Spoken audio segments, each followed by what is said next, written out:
Hey everybody, Nick Kelly here, answering a couple of questions specifically about Rev3.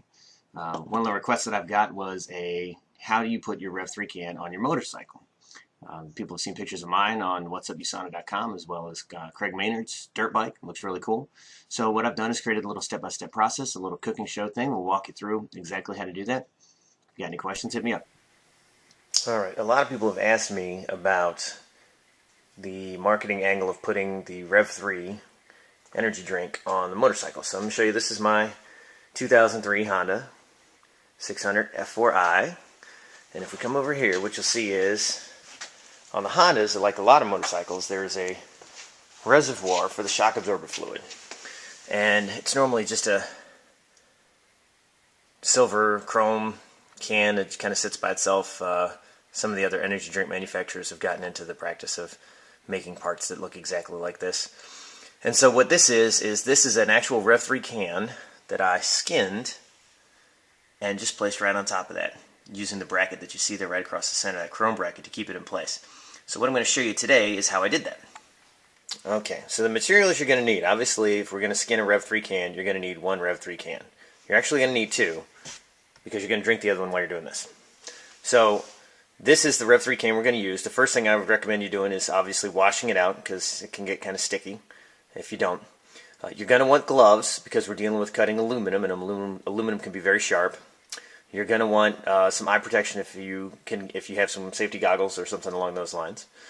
You may want also a measuring tape, so you know the size of your reservoir fluid that you have, so that you know you want to cut the can so it's just slightly shorter than that actual bottle, because you don't want the sharp edges of the aluminum once you cut it actually cutting in your hands, or anybody else who comes up and says, wow, that's really cool. If you want, you can go ahead and use a Sharpie to mark where your lines are that you're going to cut. You're going to need a blade to start with to make the initial puncture into the can. You're going to want some sharp scissors in order to cut the aluminum, or also tin snips work as well.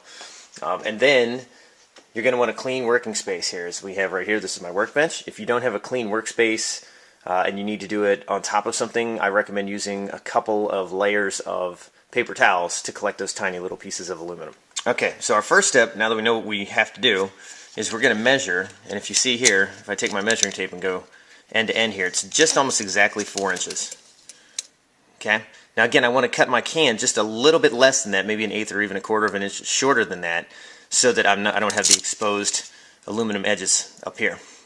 Cool thing about the USANA Rev3 cans is that actually, if you have it facing outward, you've got the whole USANA logo, you've got the Rev3 logo, but you've also got the cleaner, smarter, stronger if you cut it the right way. So I would recommend cutting it here instead of further down. But this way, mine says at least cleaner and smarter. So this is where we do our cuts. So we've measured it, we know it's going to be just about 4 inches. Okay, so we've done our measuring, so we know the size of the can that we want to have on side of that reservoir fluid. So what we're going to do is we're going to make our incisions in this can. So again, this is where you'd want to have your gloves and your safety goggles on, in the event that this is what you're getting ready to do here. You've already washed the can out, you've got it measured. If you've gone ahead and marked it, then you've got your marker lines on the back. I always recommend cutting here on the back, because the back's not visible once you have this thing mounted. People are only going to see this. So if there are any dents or imperfections that are caused by the cutting process, you'll have them on the back, so people won't actually be able to see that. So what you'll do is you'll take your measuring tape. Okay, you'll put your 4-inch mark if that's the size of your particular reservoir fluid. You'll go ahead and mark that off. You're going to make the initial incision with your sharp blade. Okay, this is not a kid's project, so if your kids want to help with this, then maybe help a little later on in some of the stages of bracketing the thing down, or even the washing it out and cleaning up your area. But don't let them use the blades. It's a little too sharp here. Because you're going to be dealing with the sharp blade, you're going to be dealing with sharp scissors, and also the sharp edges of the aluminum.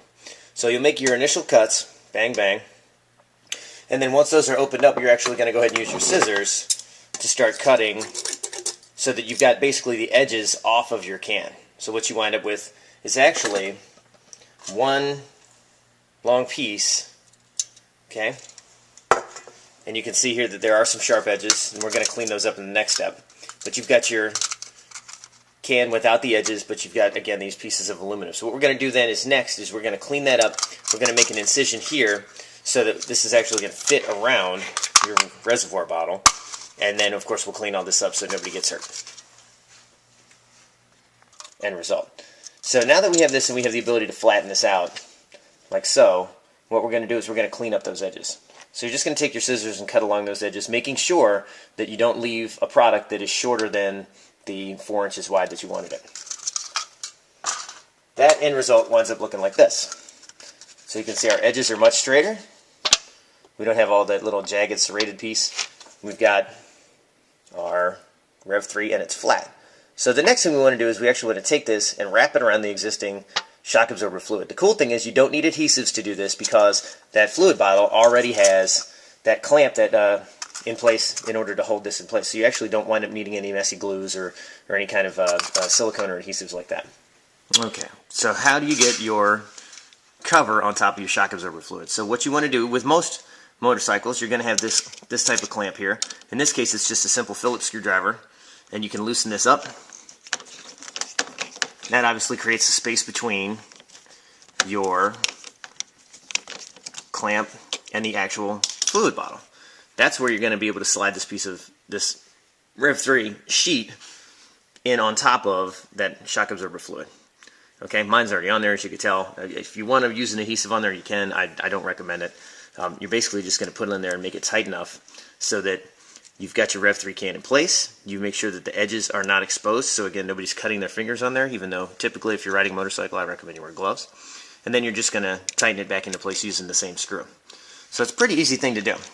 So again, the steps in the process: measure, go ahead, use an initial blade to cut your can, then use the scissors to cut off the ends, make an incision down the side, make sure you have it flat, clean up the edges and the borders, and then that way you can just go ahead and slide it right on here. As you can see, this is a bright red reminder of the Rev3, my favorite energy drink, and it's on my bright yellow and black motorcycle, which really sticks out. I have yet to have a motorcycle gathering that I go to or party or anything like that where people are not asking me constantly about, hey man, what is that? I've never seen that before. That's really cool.